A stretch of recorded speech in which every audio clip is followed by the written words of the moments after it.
नमस्कार दोस्तों, कैसे हो आप सभी लोग। तो आज की वीडियो बहुत मज़ेदार होने वाली है क्योंकि एमजे जी के स्टडी यूट्यूब चैनल पे आज की वीडियो में 20 सवाल पूछे जाएंगे जो कि बहुत मज़ेदार हैं। सवाल नंबर फर्स्ट, कच्चे फल हरे रंग के क्यों होते हैं? चलिए देखते हैं कितने लोगों को इसका जवाब पता है।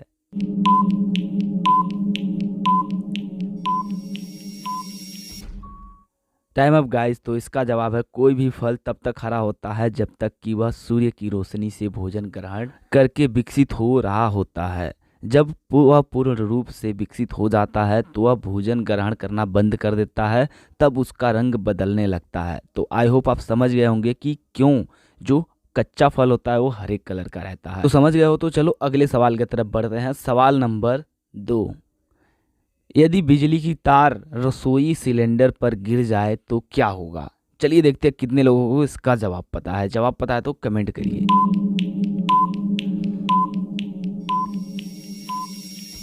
Time up guys. अगर सिलेंडर पर पॉजिटिव वाला करंट तार गिर गया तो वह पक्का है कि सिलेंडर में करंट आ जाएगा। लेकिन सोचो अगर क्या होगा यदि सिलेंडर प्लास्टिक या लकड़ी की स्टैंड पर नहीं रखा है तो यह करंट इधर उधर भी नुकसान पहुंचा सकता है। तो क्या आप लोग इसके बारे में जानते थे? और एक बात मैं आपको बता दूं इसके बारे में, इसमें ज़्यादा करंट नहीं आएगा, ज़्यादा से ज़्यादा हल्का करंट आएगा। तो इसमें ज़्यादा कुछ नहीं था। अगला सवाल देखते हैं। सवाल नंबर 3, बर्तन धोने के लिए नींबू का यूज क्यों करते हैं? चलिए देखते हैं कितने लोग इसके बारे में जानते हैं। सुना तो होगा ना नींबू का यूज किया जाता है। जवाब पता है तो कमेंट करो।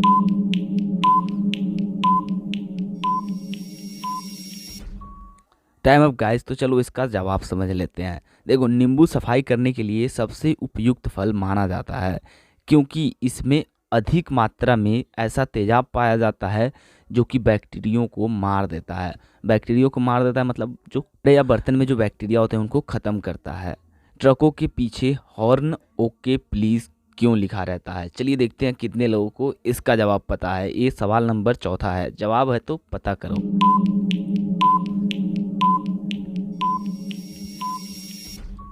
Time up guys. तो चलो इसका जवाब समझते हैं। द्वितीय विश्व युद्ध के दौरान सेना से ज़्यादातर ट्रक ईंधन के रूप में कैरोसिन का इस्तेमाल करते थे। कैरोसिन जानते हो ना?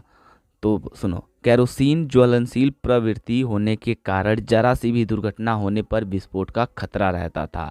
इसलिए ट्रकों के पीछे हॉर्न ओके प्लीज लिखा जाने लगा, जिसमें ओके का फुल फॉर्म ओके कैरोसिन होता है। तो चलिए अब अगला सवाल देखते हैं।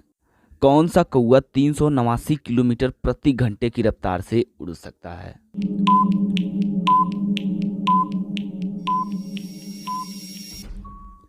चलिए इसका जवाब देखते हैं। इसका नाम पैराग्रीन फाल्कन है। इसे परदेसी बाज भी कहते हैं। यह एक बड़ा कौवे का आकार का फाल्कन है।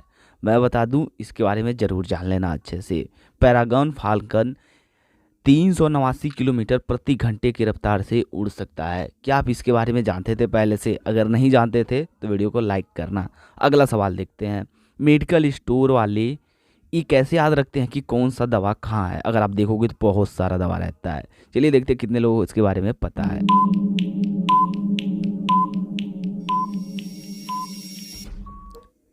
तो चलिए अब मैं बताता हूँ आपको। तो सबसे पहले मैं आपको बता दूँ, ज़्यादातर जो सबसे ज़्यादा दवा यूज होता है उसको सबसे सामने रखा जाता है जहाँ पे आसानी से हाथ पहुँच सके या फिर आसानी से वह मिल सके। और आपको बता दें, बीमारियों के हिसाब से दवाइयों के शेल्फ बनते हैं। जैसे सर्दी खांसी जुकाम की दवाइयाँ एक शेल्फ में आदि। वहीं अगर दूसरी तरफ देखी जाए तो कोई और बीमारियाँ हैं जैसे कि, और दवाओं को अल्फ़ाबेटिक रूप में रखना सबसे आसान रहता है। चलिए अगला सवाल देखते हैं। किस देश में सबसे ज़्यादा बकरियां हैं? अब तो आप ये सब सुने होंगे कि भारत में सबसे ज़्यादा इंसान है, और भी ऐसे बहुत सारी चीज़ें सुने होंगे, लेकिन बकरियां कहाँ हैं ज़्यादा? तो चलिए मैं बताता हूँ। न्यूजीलैंड ऐसा देश है जहाँ लोगों की जनसंख्या से अधिक भेड़ों की जनसंख्या है। यहाँ प्रति आदमी के हिसाब से 6 भेड़ हैं। अब आप अंदाज़ा लगा सकते हैं कि कितने ज़्यादा भेड़ वहाँ पे होंगे। इसीलिए यह जीके का भी सवाल बन चुका है। अगला सवाल देखिए। मकड़ी के जाल के रस्से बनाए तो वह कितना मजबूत होगा? वही मकड़ी जो आपके घरों में कभी कभी जाला लगा देती है। जवाब पता है तो कमेंट करिए, नहीं तो मैं बताता हूँ।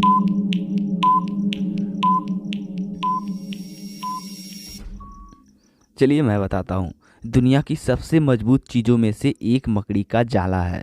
यदि आप मकड़ी के जाले से आधे सेंटीमीटर रस्सी मोटी बना पाते हैं तो मैं आपको बता दूं कि वह बहुत ज़्यादा मजबूत होगा, और उसका जाल बना देते हैं तो यह रस्सी आसमान से 988 किलोमीटर प्रति घंटे की रफ्तार से उड़ने वाले विमान को भी उलझा कर रख सकता है।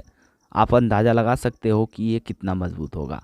अब अगला सवाल देखो, चूहे चीज़ों को कुतरते क्यों रहते हैं? आप देखते होंगे चूहों से परेशान भी रहते होंगे। इसका रीज़न आज जानते हैं, बहुत इंटरेस्टिंग है। तो टाइमर चल रहा है और ये ख़त्म। तो चलिए मैं बताता हूँ इसका रीज़न। दरअसल चूहे के दांत बहुत तेज़ी से बढ़ते हैं, उनकी रफ्तार बहुत तेज़ होती है बढ़ने की। अगर वह अपने दांतों से किसी चीज़ को कुतरे ना, यानी कि अगर उस किसी भी चीज़ को काटे ना बराबर, तो उनकी दांत इतनी ज़्यादा बढ़ जाएगी कि उनके जबड़े से दांत बाहर आ जाएंगे। कभी कभी तो उनकी मौत भी हो जाती है। तो उनका कुतरना उनकी मजबूरी होती है। आई होप आप समझ गए होंगे। अगर नहीं समझे हो तो भी आप एक नीचे लिखा है, मैंने पढ़ लिया होगा। अब अगला सवाल देखते हैं, किस देश में घड़ी में 12 नहीं बजते? आपके यहाँ तो 12 बजते हैं ना, मेरे यहाँ भी 12 बजते हैं। तो ऐसा कौन सा देश है जहाँ पे घड़ी में 12 नहीं बजते? चलिए देखते हैं कितने लोगों को इसका जवाब पता है। अगर नहीं पता है तो टाइमर ख़त्म होने के बाद मैं तो जवाब बता ही रहा हूँ। अगर वीडियो मज़ा आ रहा है तो लाइक भी कर देना। तो चलो इसका जवाब देख लो। दुनिया में एक ऐसा शहर है जहाँ घड़ियों में कभी 12 नहीं बजती। यहाँ के लोग पूरे शहर में 12 का अंक निकाल कर बाहर कर दिया है। चलो अब इसका नाम जान लो। इस शहर का नाम है श्री सोलोनार्थ, जो स्विट्जरलैंड में स्थित है। यहाँ के लोग 11 नंबर को सबसे बड़ा नंबर मानते हैं। सवाल नंबर 11, क्या ट्रेन को कभी धक्का देके चालू किया जा सकता है? लगाओ दिमाग। मज़ा आ रहा है ना सवाल सुन के? ऐसे ऐसे बहुत इंटरेस्टिंग सवाल पड़े हैं, तो दिमाग लगाओ। क्या चालू किया जा सकता है? किया जा सकता है या नहीं, अभी थोड़ी देर में मैं आपको बता दूंगा। और ये टाइम ख़त्म। तो चलो देखते हैं कि क्या होगा। भारतीय रेल के इंजन का कहना है कि ट्रेन को धक्का देकर चालू नहीं किया जा सकता, क्योंकि ट्रेन में क्लच और गियर बॉक्स नहीं होते हैं। तो आई होप समझ गए हो। लेकिन 12 जून 2015 में कैलारस से सबलगढ़ की ओर जाने वाली एक पैसेंजर ट्रेन का इंजन अचानक गर्म होने के कारण बंद हो गया था। और मैं आपको बता दूं, हैरान होने वाले हो, सभी यात्री उस समय ट्रेन से उतरकर अपने खुद का पावर यानी कि मानव शक्ति की मदद से कुछ मीटर दूर तक उस ट्रेन को ढकेला था। हैरान हो गए ना? अगला सवाल देखते हैं, सिम कार्ड का फुल फॉर्म क्या होता है? इस वीडियो में हमने पूरे 20 सवाल कवर किए हैं, बहुत मेहनत लगा है। तो वीडियो अपने दोस्तों के साथ भी शेयर कर दो, भूलना मत, ठीक है? मैं वापस याद दिला रहा हूँ। चलो अब इसका जवाब बताओ। अगर नहीं जवाब पता है तो मैं बताता हूँ। सिम कार्ड का फुल फॉर्म होता है subscriber identification module card. SIM card basically SIM card का यूज हम मोबाइल फ़ोन या फिर स्मार्टफोन में करते हैं। तो चलिए अगले सवाल की तरफ बढ़ते हैं। सवाल नंबर 13, रसोई गैस की आग में धुआं क्यों नहीं निकलता? चलिए देखते हैं कितने लोगों को इसका जवाब पता है। टाइमर चल रहा है, स्टार्ट हो गया है, 5 सेकंड में ख़त्म होने वाला है। और ये टाइम अप। चलिए मैं जवाब बताता हूँ। आप जिस चीज़ को जला रहे हो, यदि उसमें मिलावट है और उसके अंदर मौजूद पदार्थ अग्नि में जलने का विरोध करता है तो धुआं निकलता है। लेकिन रसोई गैस में कोई मिलावट नहीं होती है, इसलिए वहाँ से धुआं नहीं निकलता। अगला सवाल देखते हैं। सवाल नंबर 14, ब्रांड ऐड की पट्टी का आविष्कार कैसे हुआ था? चलिए देखते हैं कितने लोग इसके बारे में जानते हैं। Time of guys. तो इसका जवाब देख लीजिए। जॉनसन एंड जॉनसन कंपनी में काम करने वाले एयरले डिक्सन की पत्नी जोसिफन अक्सर खाना बनाते समय अपने हाथ को काट या जला लेती थी। तो अकेले पट्टी करना पत्नी जोसेफन के लिए बहुत ज़्यादा मुश्किल होता था, इसलिए एयरले डिक्सन ने अपने पत्नी के लिए पट्टी का आविष्कार किया था। अगला सवाल देखते हैं। कोई इंजेक्शन हाथ में तो कोई कमर में क्यों लगाया जाता है? अब लगाइए दिमाग इस सवाल में, देखते हैं कितने लोगों को जवाब पता है। अगर नहीं पता है तो ये टाइमर ख़त्म होने दीजिए। और ख़त्म। तो इसका जवाब देख लीजिए। हाथ या कमर में इंजेक्शन का चुनाव बीमारी के आधार पर नहीं होता, बल्कि इंजेक्शन में मौजूद दवा के आधार पर होता है। तो अब समझ गए ना?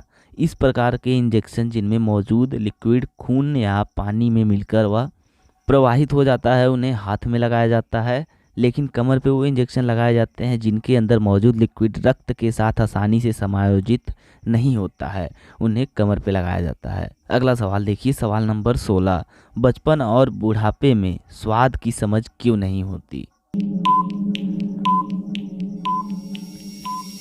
चलिए मैं बताता हूँ। एक वयस्क व्यक्ति के जीभ में लगभग 10,000 स्वाद कलिकाएँ उपस्थित होती हैं, जबकि बच्चों में कम विकसित होती हैं। और जैसे ही धीरे धीरे बुढ़ापा होने लगता है वह कम होने लगता है, इसीलिए बूढ़ों और बच्चों का स्वाद पता नहीं चलता। चलिए अगले सवाल की तरफ बढ़ते हैं। सवाल नंबर 17, कार के पीछे वाली कांच पर पतली सी लाइन क्यों बनी रहती है? चलिए देखते हैं कितने लोगों को इसका जवाब पता है। टाइमर चल रहा है और ये ख़त्म होने वाला है, टाइम अप। चलिए मैं बताता हूँ इसका जवाब। कार के पीछे बनी लाइनों को डिफ्यूजर लाइन कहा जाता है। यह लाइनें मेटल की बनी होती हैं। कोहरे अथवा बारिश में पीछे वाला कांच पे जब धुआं जम जाता है, ड्राइवर को पीछे नहीं दिखता, उस समय पे डिफ्यूजर ऑन कर दिया जाता है, जिसकी वजह से कांच बहुत ही जल्दी साफ हो जाता है। अगला सवाल देखते हैं। सवाल नंबर 18, मिस्र देश की रानियां बूढ़ी क्यों नहीं होती? चलिए देखते हैं इसके बारे में कितने लोग जानते हैं। अगर आपको पता है तो वीडियो को लाइक कर देना ताकि हम भी जान पाएँ। जिसको नहीं पता है जवाब देखो। मिस्र में मानव शरीर पर बढ़ती उम्र का असर रोकने के लिए लंबे समय तक रिसर्च हुई, कई प्रयोग किए गए और काफ़ी हद तक सफलता भी मिली। इसके लिए उन्होंने भारत के आयुर्वेद पर आधारित कुछ फार्मूले बनाए थे। चलिए अगले सवाल की तरफ बढ़ते हैं। सवाल नंबर 19, ब्लूटूथ का लोगो कैसे तैयार किया गया था? ब्लूटूथ तो यूज करते ही होगे। चलो देखते हैं कितने लोगों को पता है इसका लोगो कैसे तैयार किया गया था। और ये टाइमर ख़त्म। तो चलो मैं बताता हूँ। ब्लूटूथ का लोगो भी हार्ल ब्लैटेंड से बनाया गया था। इसके इमेज के अनुसार देख सकते हैं, राजा हार्ल ब्लूटूथ के समय दो फेमस चिन्हों को मिलाकर ब्लूटूथ के लोगो को तैयार किया गया था। इसमें एक चिन्ह मतलब एच और दूसरे का मतलब बी होता है। चलिए अगला सवाल देखते हैं। कौन सी महिलाएं साल में एक बार नहाती हैं? चलिए देखते हैं इसके बारे में कितने लोगों को पता है। अगर जवाब पता है तो कमेंट करिए, नहीं तो मैं बताता हूँ। चलिए मैं बताता हूँ। अफ्रीका के नॉर्थ वेस्ट नमीबिया के कुन्नेन प्रांत में रहने वाली हिम्बा जनजाति की महिलाएं जिंदगी में सिर्फ एक बार नहाती हैं, वो भी तब जब उनकी शादी होती है। उनको पानी का इस्तेमाल करना मना है। तो यही था इस वीडियो का सबसे लास्ट सवाल। आपको ये वीडियो कैसा लगा कमेंट करके ज़रूर बताना। इस वीडियो को बनाने में बहुत मेहनत लगी है, तो लाइक करना, अपने दोस्तों के साथ शेयर करना।